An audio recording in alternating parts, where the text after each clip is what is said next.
आपका ज्यादा समय न लेकर के केवल आपको एक निमंत्रण देना चाहूंगा। 25 तारीख को चौधरी देवीलाल जी का जन्मदिन है। हर साल 25 सितंबर के दिन को हम सम्मान दिवस के रूप में मनाते हैं।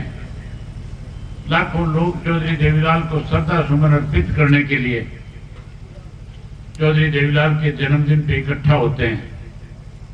इस बार रोहतक की अनाज मंडी में रखा है। आपसे नम्र निवेदन करने आया हूं कि आप 25 तारीख को बड़ी संख्या में इकट्ठे होकर के चौधरी देवीलाल के प्रति जहां अपने श्रद्धा सुमन अर्पित करो, वहीं आने वाले समय में इंडियन नेशनल लोकदल पार्टी की ताकत को इतना बड़ा करो कि आने वाले समय में जब चुनाव आए तो जहां कांग्रेस सत्ता से दूर चली जाए, भाजपा सत्ता से बाहर हो जाए और इंडियन नेशनल लोकदल पार्टी की आपकी अपनी सरकार बन जाए।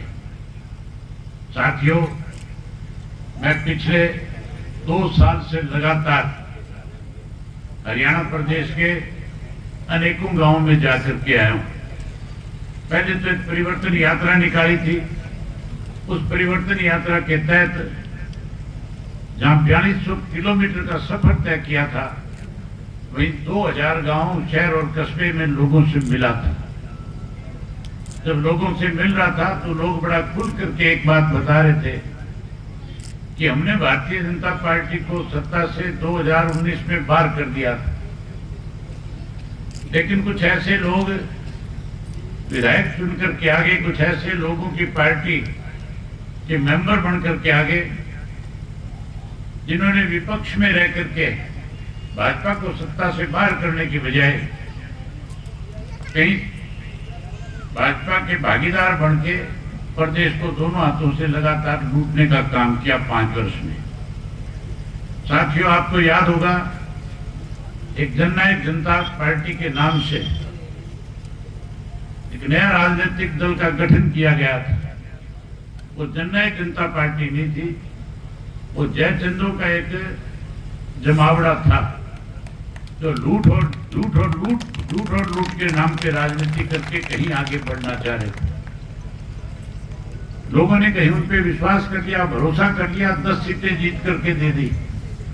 भाजपा को 40 सीट मिली थी, 50 विपक्ष के जीत करके आए थे। असूलन तो सरकार विपक्ष की बननी चाहिए थी, लेकिन 10 जो जीत करके आए थे, जो ये कहते थे हम चौधरी देवीलाल की नीतियों को आगे बढ़ाएंगे, उन्होंने चौधरी देवीलाल की नीतियों को आगे बढ़ाने की बजाय साथियों भाजपा के साथ हाथ मिलाया और सत्ता में शामिल हो गए। 75 पार का नारा जो दे रही थी बीजेपी, कह रहे थे 75 पार को जमुना पार करेंगे।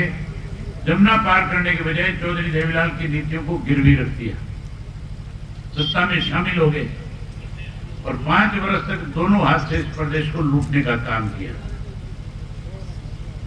अनेक घोटाले हुए। अगर एक एक का जिक्र करूंगा तो बहुत लंबा समय लग जाएगा। सबसे पहले धान का घोटाला किया। नमी के नाम के ऊपर किसान की जेब से 250 से 300 रुपए पर क्विंटल के हिसाब से निकाल लिए गए।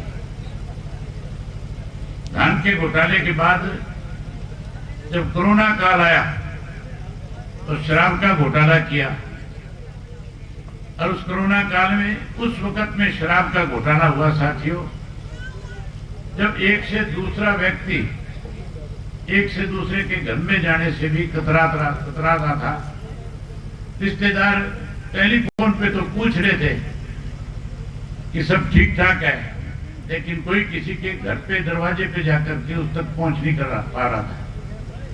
सारे रास्ते बंद थे, सड़कें बंद थी, व्हीकल बंद था, स्कूल कॉलेज बंद हो गए थे, इंस्टीट्यूट बंद हो गए थे, लेकिन शराब की कोई कमी नहीं थी। उस दौरान भी शराब शरेआम मिला करती थी।